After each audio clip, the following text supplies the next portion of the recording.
Oi, gente. O presidente do TRE disse que Tarcísio pode ficar inelegível por mentira contra Boulos nas eleições. Flávio Dino também mandou um recado para Tarcísio criticando sua atitude. E a Carmen Lúcia promete resposta para crime de Tarcísio em prazo curtíssimo. E, na Folha de São Paulo, tem uma reportagem dizendo que a fala de Tarcísio sobre o PCC tem potencial para torná-lo inelegível, dizem especialistas, né? Há elementos para configurar abuso de poder político e punição a governador. Não depende da veracidade de suas afirmações, segundo eleitoralistas. Sendo que o fato de não ser verídico deveria, pelo menos, contribuir decisivamente para como um agravante. Olha, me coloque na coluna dos céticos. Eu sou extremamente cético, né? Ou seja, eu tenho muitas dúvidas, né? Seria positivamente surpreso se as instituições agirem de forma firme contra o governador de São Paulo. O mais provável, lamentavelmente, é que deem pizza. Agora, a esquerda e Boulos está corretíssimo, o PT está corretíssimo em pressionar que as instituições deem uma resposta.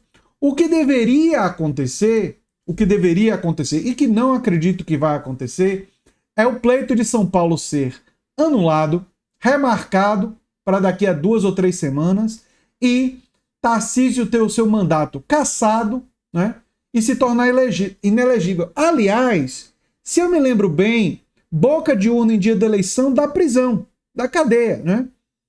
Por que quando é o governador isso não acontece? Porque a atitude dele de soltar aquela mentira no dia da eleição, claramente foi uma espécie de boca de urna do pior tipo.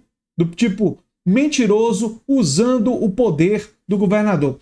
Vamos ver aqui o que falou o presidente do TRE, né? E comentar um pouco mais sobre isso. Vamos lá. Fernandes, presidente do Tribunal Regional Eleitoral de São Paulo, falou em coletiva sobre o processo movido pela campanha de Guilherme Boulos contra o governador do estado Tarcísio de Freitas após a declaração irresponsável dada à imprensa no dia da eleição. Primeiramente, ele confirmou que existe uma ação mais grave e explicou o rito de análise desse tipo de processo. Sim, houve realmente, já foi protocolado na primeira zona eleitoral, que é competente para esse tipo de ação, uma AIGE. Eu explico para aqueles que nos assistem. Uma AIGE significa Ação de Investigação Judicial Eleitoral. Ela tem um rito próprio, um rito ordinário. Não é como nos casos de representação por propaganda, em que se decide tudo em 24 ou 48 horas. É uma ação de rito ordinário, onde vão ser ouvidas testemunhas, eventualmente outros depoimentos, quebra de sigilo fiscal, bancário, enfim. E ao final haverá uma solução. A AIGE ela tem 2 soluções. Ou os juízes entendem que ela é procedente e haverão consequências, ou entende-se que ela é improcedente. Então, apenas para confirmar, realmente já foi protocolado na primeira zona eleitoral uma AIGE proposta pelo candidato Boulos e pela sua coligação contra o governador e contra o atual prefeito da capital. Então ele explica possíveis consequências para o governador. Vocês estão insistindo em saber qual a consequência. A lei estabelece que, eventualmente, no caso de procedência, como qualquer pessoa, seja do governador até o candidato a vereador da cidade mais longínqua, a consequência é que pode levar à inelegibilidade. Sim. Então tá. Pode levar à inelegibilidade, mas a justiça vai ter coragem? Me considero, como disse antes, cético. Mas vamos ouvir o que disse a Carmen Lúcia, né? Tem um vídeo aqui da Mídia Ninja falando sobre isso. Vamos ver e comentar também. Presidenta do Tribunal Superior Eleitoral deu uma coletiva de imprensa na noite de ontem, avaliando o segundo turno das eleições. O posicionamento dela, de uma maneira geral, ressaltando a normalidade do pleito e o êxito da Justiça Eleitoral em realizar a votação. Imaginar que um país que faz uma eleição de 5.569 municípios num dia, de 8 da manhã, horário de Brasília, até às 17 horas, que consegue 4 horas depois de dar o resultado das eleições, ou como hoje, 2 horas e 15 minutos depois, dar o resultado que a Justiça Eleitoral não está cumprindo a sua função, é realmente e muito longe num pensamento, eu acho. O que a Justiça Eleitoral faz é apenas dar cumprimento à lei. Quem pratica qualquer ilícito no dia da eleição, antes ou depois da eleição, responde juridicamente. Será dada a resposta juridicamente. Quando perguntada sobre os crimes eleitorais, em especial o cometido pelo governador de São Paulo, Tarcísio de Freitas, ela responde com ênfase que o caso será julgado com celeridade. Mas de toda sorte, sobre um caso que aconteça quando 33 milhões de eleitores estão na urna com 102 candidatos, e que já foi judicializado, segundo os senhores mesmos informam, a Sônia acabou de dar notícia, a Justiça Eleitoral tem prazos curtíssimos e será dada a resposta. Fosse um país onde ficam meses ou semanas para dar notícia, eu acho que até seria razoável essa ilação de que fica a impressão, esta é uma impressão realmente que eu acho que não tem nenhum embasamento. Sabe o que é que tem embasamento, juíza? A noção de que a eleição foi suja e que deveria ser anulada e remarcada. Talvez o Ricardo Nunes ganhe, mesmo depois de esclarecido que aquilo dali é uma mentira. Porque tem grande parte do eleitorado na capital paulista que foi intoxicado por mentiras sobre o Guilherme Boulos. Tem muita gente que acredita nessas mentiras, não é? Gente que foi capturado pelo pensamento de direita e tem preconceito com uma liderança ligada ao movimento social, mas ele ser derrotado com o governador fazendo isso no dia da votação, isso é completamente irregular. Uma eleição como essa deveria ser anulada e remarcada, porque não foi um crime qualquer, foi um crime do governador. Tudo leva a crer. Mas enfim.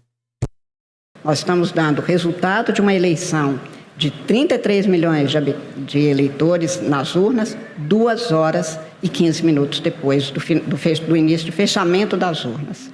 Acho que realmente um caso significa apenas um atestado do êxito da Justiça Eleitoral.